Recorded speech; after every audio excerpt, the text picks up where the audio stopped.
Hi, welcome to the Shepherd's Rest Dog Talk. This is episode 188A. I'm Cam and this is Julie. This week's Torah portion, we have another, what used to be in a double as an individual, and it's Kedoshim, which is Leviticus. I keep wanting to say the wrong book. Leviticus 19 to the end of 20. Just 2 chapters, but packed full of goodness. I bet so. Well, if you would like to check out some of our past episodes, we have 43 A and B, 93 A and B, and 139. All right, awesome. Yeah. And then this week, yay! All right. I wanted to look real quick at Leviticus 19, looking at verses 15 through 18. I kind of lumped them together. It really makes me think of James 2, 1 through 8, which talks about basically how you're going to interact with fellow believers. Don't look at the one who's wealthy. Don't look at the one who's poor. Don't think, oh, you're the money bags. Hey, come sit in the front. And the one who is poor, like, yeah, oh, you showed up tonight. Why? Right. Not to be like that. And so don't be a respecter of persons. Yes, that's exactly what it says in James. Do not be a respecter of persons. In Leviticus 19:15, it says, do no unrighteousness in right rulings. Do not be partial to the poor or favor the face of the great, but rightly rule your neighbor in righteousness. So again, that, like I said, points to James. But there's a whole lot of other verses when you really stop and look at the Brit Hadashah that talks about how the body works as one. Right. When we look at someone and determine from their outside, and we have an example of this with David, right? When Samuel goes and he's like, oh, look at this. He sees the oldest big brother, and they're all, they're all in stature and what you would think would be a great king. And yet he's like, hold on, I'm sending short David coming. He's coming. That's who I want. Yeah. So even there, the Lord shows us a great example of it's not what's on the outside, it's what's on the inside.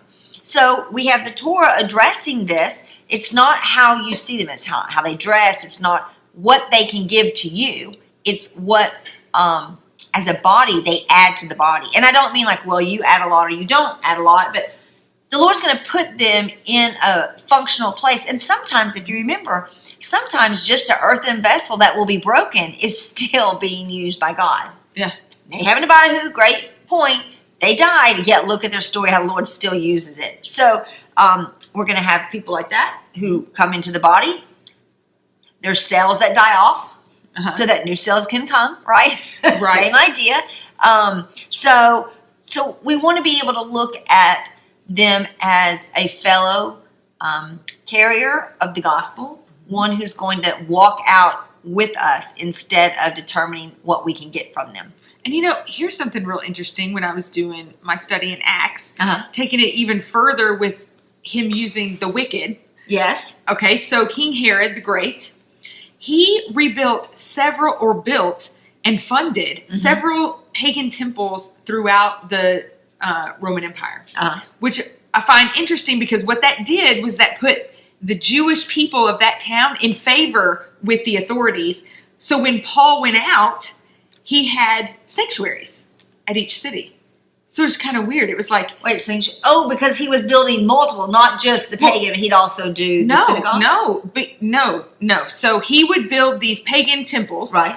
But it put the entire... Because it was a Jewish king. Capiche. It put the entire Jewish community in a favorable light, even though they weren't worshiping at these temples. Right. It put them... So when Paul visited these places, it was already set with communities, they weren't underground, they weren't in secret, they were just out and ready to receive, without any hindrances. And I just thought that was interesting because that's the Lord using a wicked man, doing wicked things, but it ended up for Paul's good. He's going to use whoever. It doesn't mean that you're going to end well, but he's definitely going to use good and bad. Right. So continuing on in 19, so I said 15, and then 16 also says, do not slander among the people and do not stand against the blood of your neighbor.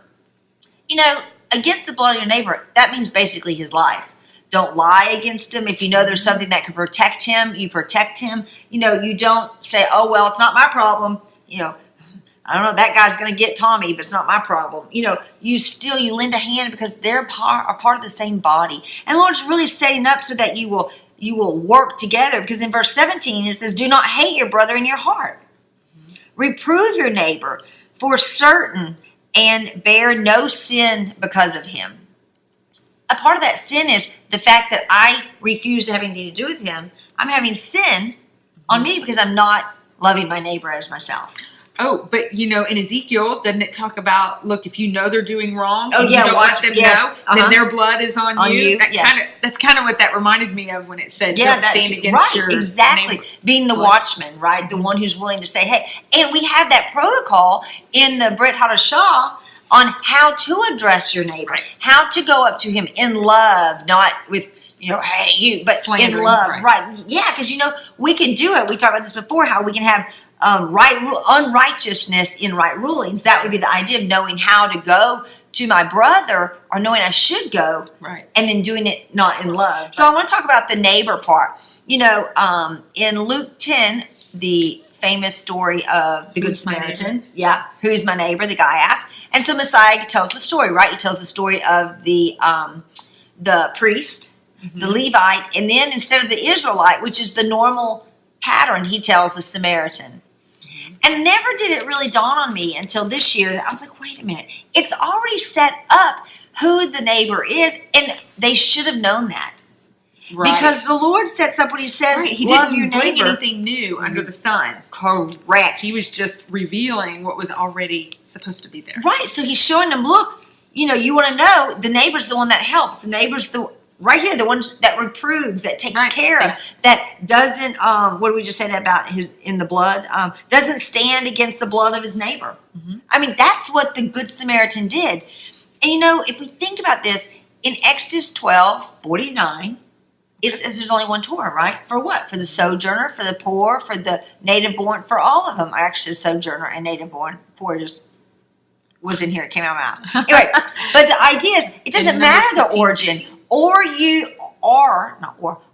you bringing yourself into one with Israel? Are you walking with them? That's who your neighbor is. And we actually see that in chapter 19. It says, 34, let the stranger who dwells among you be to you as the native among you. That right there.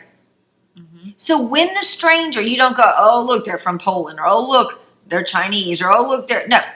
When they're there to be a part of you, it's like, oh, look, my brother. It's one. Right there is literally the answer to the question of who's my neighbor.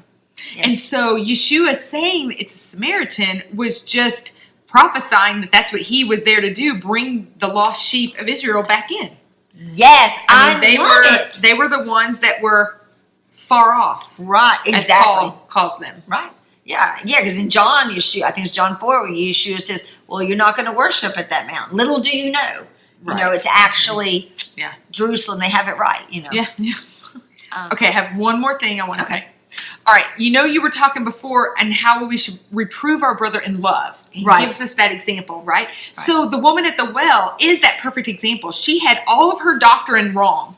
Yes. But he didn't sit there and slander and go, you're going, you know, whatever it is that he could have said. You are at the wrong place worshiping. You're like the Northern Kingdom. Yes, I mean, there's a lot of things you're worshiping pagan gods. You're doing all of these things. He just, in love, explained the truth, which is what convicted her. Right. So I think about that for us. You know, when he reveals things to us, it's not our job to turn around to our brothers, who need to come in and say, "You're doing all this wrong. You know." I don't know. I just thought that was a good example. On that note, I've been thinking about this lately, and especially with this week's Torah portion. You know, there's so many things that's like this, bang, bang, bang. But it's in love that we should present it. And I can see more and more where the unrighteous with the right ruling is taking this and just throwing it at people. You shouldn't do this. But remember, Torah, life trumps Torah. So let's say someone steals and, you know, because they had no food, so they, I don't know, steal from somebody's garden. I'm just making this up. But the point is that you should never go after that person for stealing. You go over them, oh, you don't have food? Well, let's provide food for you. Right. Yeah. Fix the problem, not tell them how wrong they are. Right. You know, I don't know. That's just been so on my mind. Keep them oppressed. Yes, and it's been on my mind. Exactly. That's exactly what 1933 says. And when a stranger sojourns with you in your land, do not oppress him. Right. So there you go. That stranger in 34, we find out, is anyone who is coming in. So, that's a great point. Don't oppress them. Don't give them more than what they can handle. Hello, Acts 10. Right. Acts 15, right, about the meeting, about what they need to do to come and learn Torah. And also don't be the opposite. No, this is for us, not for you. When we know that Torah is life. Yes, and then you're denying. Then, okay, so wouldn't that be standing against the blood of your neighbor? Yeah, it could go both ways. Yeah, absolutely. You know, and we even see in 1920 where it talks about, and when a man has intercourse with a woman who is a female servant engaged to a man, it goes through this. And first we're like, oh my gosh, how awful. Blah, blah, blah. You know, we have to remember, God's not condoning this. He's not saying, hey, make sure you go have sex with your slut. That's not what he's saying. He's saying, when this happens, here's how you deal with it. It's the same idea we see in Exodus 22, I think it's 22:1, where if the man who's found stealing the sheep, well, he's not condoning stealing sheep. I mean, we know in chapter 20, do not steal. Right. But because you're of a fallen nature, when you do it, here's what to do. Here's how to handle it. Isn't that great? Because otherwise, our self-righteousness and judgmental sides would be like, stone him, kill him. Yeah. When he has this set up to say, there's forgiveness and learning, you know? So those coming in from the nations are learning. That's how you address it. It's not like, well, you should have known this. It's like, did you know? And then let's learn. Let's walk it out. Because again, I know you hear a lot of people who are like, oh my gosh, so you can have sex with a female servant, blah, blah, blah. But again, we know in verse 19:22, it says, and the priest shall make atonement for him with the ram of the guilt offering before Jehovah. Obviously, he did something wrong because there's a guilt offering. For his sin, which he has done, and the sin which he has sinned shall be forgiven him. They're having to unlearn a lot of things. Right. Things that were normal in Egypt aren't normal now. Right. You know, so it's, it's cause and effect. You know, you do this is the punishment, and then after a while they stop doing that. Right, exactly. That's what it's meant for. Exactly. It's a way to grow and be pruned without death. Because chapter 20 is all about why we need a redeemer. Yes. Because it's not, and here's why you die. Here's how you die. Here's how you die. Oh, yeah, and you'll die here too. Oh, make sure you do it all or you'll die. And, you know, when we look at this, we're like, oh my gosh, it's just all this death. We have no hope. Okay. When Adam died. That's the point. We have no hope. Thank you. When Adam died, we had no hope. That's why Paul was so excited. Guess what? We have hope now. Our consciousness can be cleared. That's what came with Messiah. Was the heavenly, be able to get in. I mean, it's so refreshing to realize, hey, not just here, but up here. Yeah. Because Torah is life. Mm-hmm. It's life here. And I know people want to say, well, in Galatians it says it's death. No. The cursed death is from Torah. Hello, chapter 20. Yeah. Exactly. But through it, Messiah fulfills it. As in, he walks it out and shows how his redemption is all the way through here so that we have life. So Torah is life. It's not death. There is a curse built into it. Why? To show why we need a redeemer. I mean, it's just a great circle. All right. One last thing I want to throw out there. And this is, I'm going back to 19. I don't know. I just thought this was pretty cool.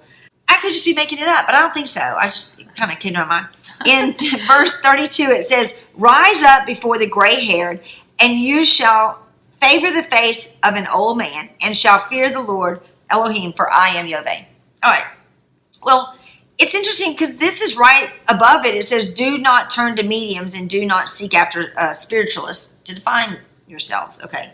Don't be defined by them. Turn to your elders. Yes, turn to your elders. Not the dead ones. Yeah. But I realized the reason why, I think one of the reasons why it's put here, again, it could be just full cam imagination, but where are we seeking our information? It's good to seek, but don't seek from the dead, seek from the living and those who are walking to the Lord. Mm-hmm. And then I'm like, well, of course, don't we have that all set up in Exodus 12? Teach your children. Tell them about this. Exodus 13, tell your children. It's who's telling them? the generations, the older. That's our responsibility as we grow older. And I don't know, I just thought that was interesting, that respecting the gray-haired, and it doesn't mean popping to attention every time they come to a room. Now, I know growing up, my dad actually had us do that, not to pop to attention, but we did rise when they, which is easy because we always went to go hug them anyway. But, you know, we would all, it was very much like you don't just sit there when they come in the room. And now I'm like, that's interesting, because in that, I guess in a way, we were taught to respect, and we never had a problem going to the elders, going to someone older to ask. Right. Now we just go to the internet. Yes, which is kind of probably like going to the mediums and the spiritualist in some ways.